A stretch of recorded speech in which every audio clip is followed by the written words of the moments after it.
हाँ दोस्तों, study with are के राज भाई यूट्यूब चैनल में आप लोग का बहुत बहुत स्वागत है। दोस्तों मैं आप लोग को पढ़ाने जा रहा हूँ टेंस। दोस्तों इससे पहले मैं 2 वीडियो यूट्यूब पे अपलोड किया हूँ। दोस्तों आप लोग जाके सबसे पहले उस वीडियो को देख कर आएंगे, तभी आपको आगे समझ में आएगा। दोस्तों मैं इस चैनल पे आपको कंप्लीट टेंस पढ़ाऊंगा कैसे बनाया जाता है। चलिए दोस्तों आगे देखते हैं।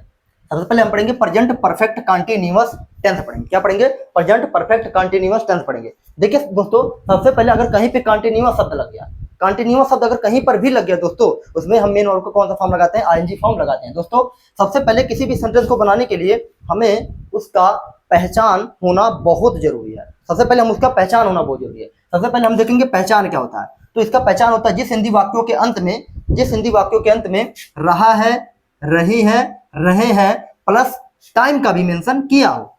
मतलब रहा है, रही है, रहे हैं प्लस टाइम दिया हो, उसे हम क्या कहते हैं? प्रेजेंट परफेक्ट कंटीन्यूअस टेंस कहते हैं। चलिए आगे देखते हैं। टाइम का होना बहुत जरूरी है। सबसे पहले हम देखते हैं इसका स्ट्रक्चर क्या होता है। सबसे पहले हम देखेंगे स्ट्रक्चर क्या होता है। सबसे पहले हम देखेंगे अफर्मेटिव का। अफर्मेटिव का मतलब होता है सकारात्मक वाक्य। अफर्मेटिव का हम स्ट्रक्चर देखेंगे। सबसे पहले हमें क्या रखना पड़ेगा? सब्जेक्ट रखना पड़ेगा।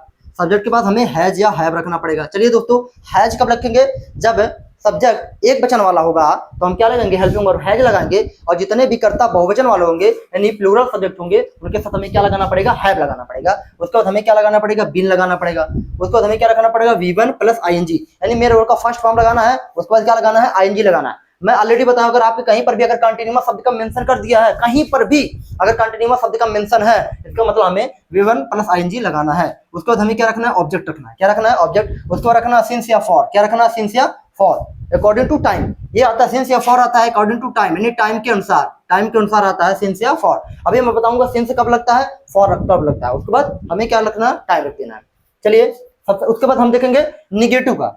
निगेटिव का मतलब होता है नकारात्मक। जिस सेंटेंस में नहीं शब्द का मेंशन हो उसे हम क्या कहते हैं? निगेटिव सेंटेंस कहते हैं। जैसे सबसे पहले हमें क्या रखना पड़ेगा? सब्जेक्ट रखना पड़ेगा। उसके बाद हैज या हैव रखना पड़ेगा। उसके बाद देखिए यहाँ पे हमें नॉट रख देना है। क्यों रखना है? क्योंकि निगेटिव सेंटेंस है। कौन सा सेंटेंस है? निगेटिव। यहाँ पे हमें नॉट रखना है। उसके बाद हमें बीन रखना है। उसके बाद हमें V1 प्लस आईएनजी रखना है। उसके बाद क्या रखना है? ऑब्जेक्ट रखना है। उसके बाद क्या रखना है? सिंस या फॉर रखना है अकॉर्डिंग टू टाइम। यानी टाइम के अनुसार हमें क्या रखना है? सिंस या फॉर रख देना है। उसके बाद हमें क्या रख देना है? टाइम रख देना है। चलिए दोस्तों अगला आता है इंट्रोगेटिव। क्या आता है? इंट्रोगेटिव। इंट्रोगेटिव का मतलब होता है प्रश्नवाचक वाक्य, जिसमें प्रश्नों को पूछा जाए। जैसे क्या आप स्कूल जा रहे हैं, इसका मतलब इसमें क्या पूछा जा रहा है? प्रश्न पूछा जा रहा है। तो सबसे पहले हमें क्या रखना पड़ेगा? हैज या हैव रखना पड़ेगा अकॉर्डिंग टू द सब्जेक्ट, यानी सब्जेक्ट के अनुसार। यहाँ पे इंट्रोगेटिव इसलिए हेल्पिंग वर्ब क्या आ जाता है? पहले आ जाता है। उसके बाद हमें क्या रखना है? सब्जेक्ट रखना है। उसके बाद हमें क्या रख देना है? बीन रखना है। उसके बाद V1 प्लस आईएनजी रख देना है। उसके बाद क्या रखना है? ऑब्जेक्ट रख देना है। उसके बाद सिंस या फॉर रख देना है अकॉर्डिंग टू टाइम। तो दोस्तों इस तरीके से मैं आपको एग्जाम्पल नीचे लिखा हूं। चलिए दोस्तों सबसे पहले हम देखते हैं सिंस या फॉर कब लगता है। सबसे ज्यादा कंफ्यूजन बच्चों को होता है सिंस या फॉर। तो सबसे पहले देखते हैं सिंस या फॉर कब लगता है। देखिए दोस्तों सिंस कब लगता है। सिंस कब लगता है? देखिए दोस्तों सिंस लगता है निश्चित टाइम के लिए। कब लगता है? निश्चित टाइम। मतलब ऐसा टाइम जिसके बाद से अगर हमें कैलकुलेशन करना हो, मतलब हमें अगर टाइम को निकालना हो, हम आसानी से क्या करते हैं? टाइम को एक एग्जैक्ट निकाल लेते हैं। मतलब इसे बोलते हैं पॉइंट ऑफ टाइम। ऐसा टाइम जिसका पॉइंट मेंशन हो। जैसे अगर मैं कह दूं कि मैं सोमवार से पढ़ रहा हूं, तो मैं सोमवार से पढ़ूं, अगर मैं आज रविवार है तो मैं जोड़ लूंगा सोमवार, मंगलवार, बुधवार, बृहस्पतिवार, शुक्रवार, शनिवार, रविवार, मतलब मैं कितना दिन पढ़ा हूं। चलिए दोस्तों ये क्या है? निश्चित टाइम। जैसे अगर मैं कह दूं मैं जनवरी से पढ़ रहा हूं, अगर मैं जनवरी से पढ़ रहा हूं, आज जून है, तो ये भी क्या? निश्चित है, क्योंकि जनवरी से मैं काउंट कर लूंगा जनवरी, फरवरी, मार्च, अप्रैल, मई, जून, मैं 6 महीने से पढ़ रहा हूं। चलिए दोस्तों अगर मैं कह दूं कि मैं 5 घंटे से पढ़ रहा हूं, 5 घंटे से पढ़ रहा हूं, तो 5 घंटा कौन सा? अरे भाई 2 बजे से 7 बजे तक भी 5 घंटा होता है, और 4 बजे से लेके 9 बजे तक भी मतलब 2 घंटा होता है। जैसे 2 बजे से 4 बजे तक भी 2 घंटा होता है, और 3 बजे से लेके 5 बजे। अगर मैं कह दूं 2 घंटे से पढ़ रहा हूं, कौन से 2 घंटा? अरे भाई 2 से 4 वाले में कि 3 से 5 वाले, क्या इसमें निश्चित है? पता चल रहा? नहीं पता चल रहा। इसका मतलब है क्या? ये इनडेफिनेट टाइम है, अनिश्चित टाइम है। अनिश्चित टाइम है, इसका मतलब इसमें क्या लगेगा? फॉर। अगर मैं कह दूं कि मैं 10 साल से पढ़ रहा हूँ, क्या साल से? 10 साल से। अरे भैया 10 साल से पढ़ रहा हूँ, कब का? 10 साल। 10 साल से पढ़ रहा हूँ, तो अगर मैं आज से जोड़ूं तो 10 साल कब का? 2010 का। 2002 से 10 साल कि 2005 से 10 साल, कब का? 10 साल। तो इसका मतलब ये अनिश्चित है, इसके लिए क्या लगेगा? फॉर। लेकिन अगर मैं कह दूं मैं 2004 से पढ़ रहा हूँ, कब से पढ़ रहा हूँ? 2004 से। तो 2004 से पढ़, इसका मतलब काउंट कर लो। अगर मैं 2004 से पढ़ रहा हूँ, आज 2026 है, इसका मतलब मैं इसको क्या कर लूंगा? 2004 से 2026 को निकाल लूंगा। देखिए अगर मैं कह दूं मैं 1 घंटे से पढ़ रहा हूँ, तो 1 घंटे से 1 घंटे से, अरे भैया 1 घंटा कब का? 1 घंटा नहीं पता चल रहा ना। लेकिन अगर मैं कह दूं मैं 2 बजे से पढ़ रहा हूँ, कब से पढ़ रहा हूँ, 2 बजे से, तो 2 बजे से अगर मैं इस समय 10 बज रहा, तो उसका मतलब उसके बीच का हम टाइम क्या कर लेंगे, निकाल लेंगे। तो पॉइंट ऑफ टाइम, जिसका पॉइंट दिया हो, जिससे हम टाइम को कैलकुलेट कर सकते हैं, उसके लिए क्या आता है, सिंस आता है। और जिसके टाइम का हम कैलकुलेशन नहीं कर पाते हैं, जिसे बोलते हैं पीरियड ऑफ टाइम, उसके लिए हमें क्या लगाना रहता है, फॉर लगाना रहता है। चलिए दोस्तों, आई होप आप लोगों को समझ में आ रहा होगा। दोस्तों अगर सिंस या फॉर आपको समझ में आ रहा है तो आप लोग कमेंट करके जरूर बताएंगे। चलिए सबसे पहले मैं अफर्मेटिव का लिया हूं, मैं सुबह से मुंबई जा रहा हूं। इसमें कर्ता कौन है, मैं की अंग्रेजी क्या हो जाएगा, आई। मैं की अंग्रेजी क्या हो जाएगा, आई। सबसे पहले हमें आई रखना है। आई के बाद हमें रखना है जो have according to subject. Subject I क्या होता है, प्लूरल होता है, इसलिए हमें क्या लगाना है, हैव लगाना पड़ेगा। उसके बाद हमें क्या लगाना है, बीन लगाना पड़ेगा। उसके बाद हमें क्या लगाना है, मेन वर्ब का फर्स्ट फॉर्म। तो मेन वर्ब कौन सा है, गो। गो में मेन वर्ब का फर्स्ट फॉर्म क्या है, गो मतलब जाना। और फर्स्ट फॉर्म में क्या लगाना है, आईएनजी। गो में आईएनजी लगाएंगे तो क्या हो जाएगा, गोइंग। गोइंग टू कहाँ पे जा रहे हैं, मुंबई। MUMBAY। कहाँ जा रहा हूँ, मुंबई।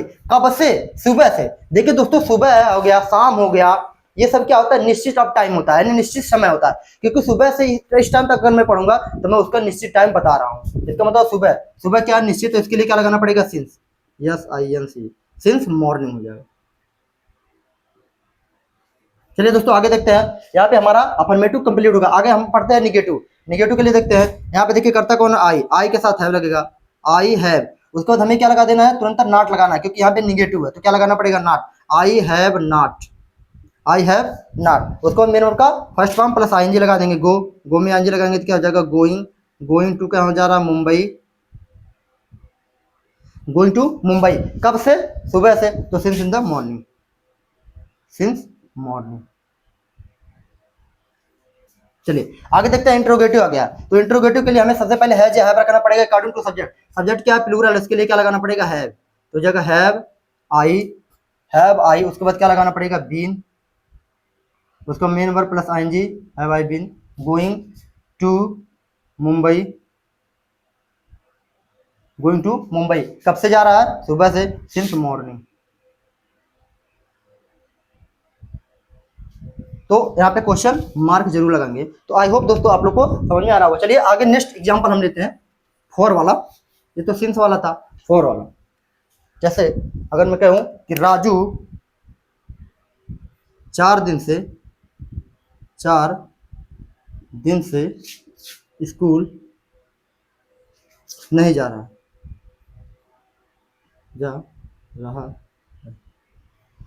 तो यहाँ पे सब्जेक्ट कौन है, राजू। तो यहाँ पे लिखेंगे राजू। उसको क्या रखना पड़ेगा, सब्जेक्ट रखना पड़ेगा, हेल्पिंग वर्ब रखना पड़ेगा, राजू सिंगुलर। इसके साथ क्या लगाना पड़ेगा, हैज। राजू हैज, उसको क्या रखना पड़ेगा, नॉट। उसको क्या रखना पड़ेगा, been. Raju has not been. जाने का अंग्रेजी क्या जाएगा, गो। गो में आगे लगाएंगे क्या जाएगा, गोइंग टू स्कूल। अब देखिए यहाँ पे कह रहा है 4 दिन। अरे भाई 4 दिन कब का, कब का 4 दिन, कभी काउंट कर सकते। अरे जैसे सोमवार से 4 दिन, कि मंगलवार से 4 दिन, कि 2 तारीख से 4 दिन, कब का तारीख। तो यह निश्चित नहीं पता चल रहा है। तो निश्चित नहीं पता चल रहा है, इसका मतलब ये अनिश्चित टाइम है। इसके लिए हमें क्या लगाना पड़ेगा, फॉर लगाना पड़ेगा। Going to school, going to school for, कब से जा रहा है, 4 दिन से, फॉर 4 डेज, फॉर 4 डेज। तो दोस्तों आई होप आप लोग को समझ में आ रहा होगा।